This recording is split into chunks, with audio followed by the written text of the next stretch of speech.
الحمد لله رب العالمين والصلاة والسلام على سيد المرسلين أما بعد فأعوذ بالله من الشيطان الرجيم بسم الله الرحمن الرحيم الصلاة والسلام عليك يا رسول الله وعلى آلك وأصحابك يا حبيب الله الصلاة والسلام عليك يا نبي الله وعلى آلك وأصحابك يا نور الله۔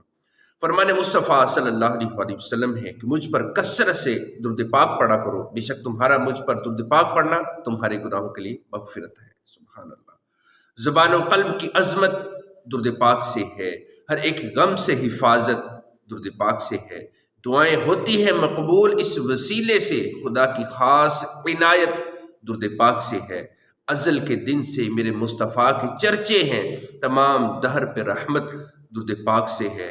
بروز حشر وہ ہوگا نبی کی قربت میں، جہاں میں جس کو بھی الفت درود پاک سے ہے۔ خدا کے بعد محمد کا نام لیتے رہو، ہر ایک کام میں برکت درود پاک سے ہے۔ اللہ پاک ہم سب کو کثرت سے درود پاک پڑھنے کی توفیق عطا فرمائے۔ آج بھی ایک بڑا دلچسپ اور شاندار واقعہ ہے، ہمارے لیے اس میں بہت سارا سبق ہوگا، تو غور سے سماعت فرمائیے گا، مکمل ویڈیو دیکھیے گا۔ بنی اسرائیل میں دو شخص تھے، ایک بہت عبادت گزار بندہ تھا اور دوسرا بہت ہی گناہگار تھا۔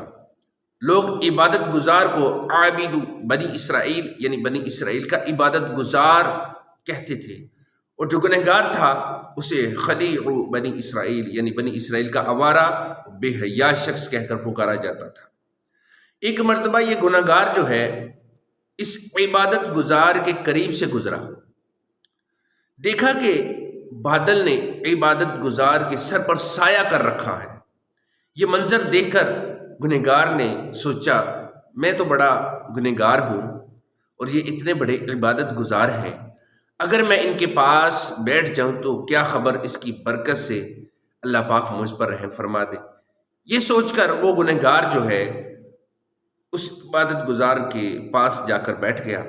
ادھر وہ عبادت گزار بندہ جو ہے شاید شیطانی چالوں اور باطنی بیماری کا علم نہیں رکھتا تھا، اس نے منفی سوچا اور دل ہی دل میں کہا، کہاں مجھ جیسا عبادت گزار اور کہاں یہ پرلے درجے کا گنہگار، یہ میرے پاس کیسے بیٹھ سکتا ہے۔ یہ سوچ کر اس نے بڑی حقارت سے اس گنہگار کو اپنے پاس سے اٹھا دیا۔ اس پر اللہ پاک نے اس وقت نبی علیہ السلام پر وحی بھیجی اور فرمایا، ان دونوں سے فرمائیے کہ اپنے اعمال نئے سرے سے شروع کرے۔ میں نے اس گنہگار کو اس کے حسن ظن، اچھی سوچ، مثبت سوچ کے سبب بخش دیا اور عبادت گزار کے اعمال ضائع کر دیے ہیں۔ ایک روایت میں ہے کہ وہ بادل جو عبادت گزار کے سر پر سایہ کیے ہوئے تھا اسی وقت عبادت گزار سے ہٹ کر گنہگار کے سر پر آ گیا۔ الہی میں تیری عطا مانگتا ہوں، کرم مغفرت کی دعا مانگتا ہوں، الہی نہیں چاہیے تخت شاہی، فقط تیری رحمت خدا مانگتا ہوں، بچانا برے خاتمے سے، بچانا میں ایمان پہ خاتمہ مانگتا ہوں۔ اللہ اللہ۔ میرے پیارے اسلامی بھائیوں، ہم نے رحمت اور عبرت بھرا واقعہ سنا، اس سے ہمیں دو باتیں سیکھنے کو ملتی ہیں۔ پہلی کہ ہمیں کبھی بھی کسی کو حقیر یعنی گھٹیا نہیں سمجھنا، دوسروں کو حقیر سمجھنا تکبر ہے، اور تکبر انتہائی نقصان دہ اور باطنی بیماری ہے۔ ہمارے آقا و مولا مقی مدنی مصطفیٰ صلی اللہ علیہ وسلم نے فرمایا کہ بندے کی برائی کے لیے یہی کافی ہے کہ وہ اپنے مسلمان بھائی کو حقیر یعنی گھٹیا سمجھے۔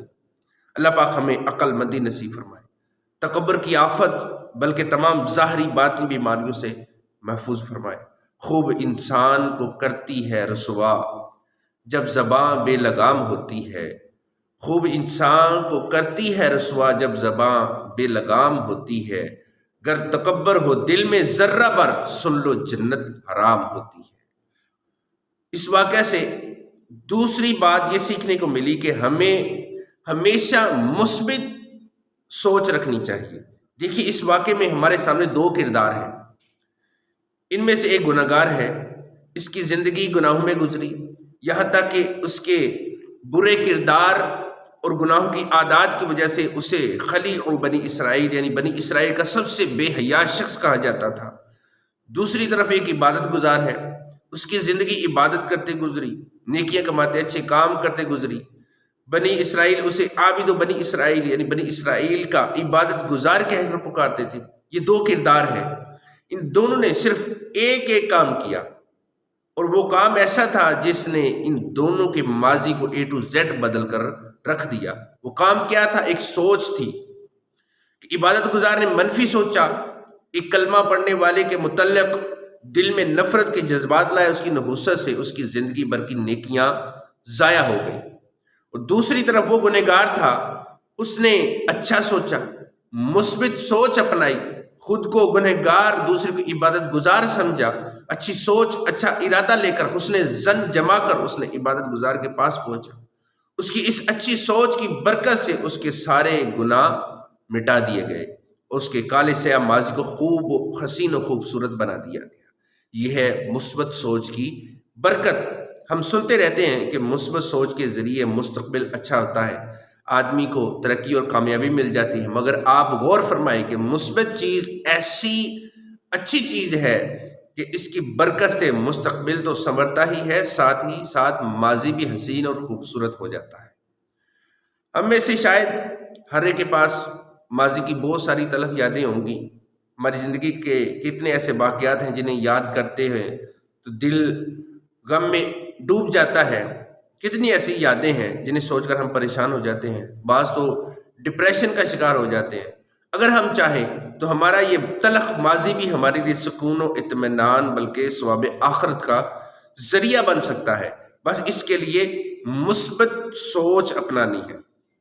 حدیث پاک میں ہے، اگر کسی مسلمان مرد یا عورت کو کوئی مصیبت پہنچے اور وہ بہت پرانی ہو گئی، مثلا کئی سال گزر گئے، اب وہ دوبارہ کبھی وہ مصیبت یاد آنے پر انا للہ پڑھے تو اللہ پاک اسے وہی ثواب عطا فرمائے گا جو مصیبت آنے کے وقت ملا تھا۔ اللہ اکبر، کیسی پیاری بات ہے۔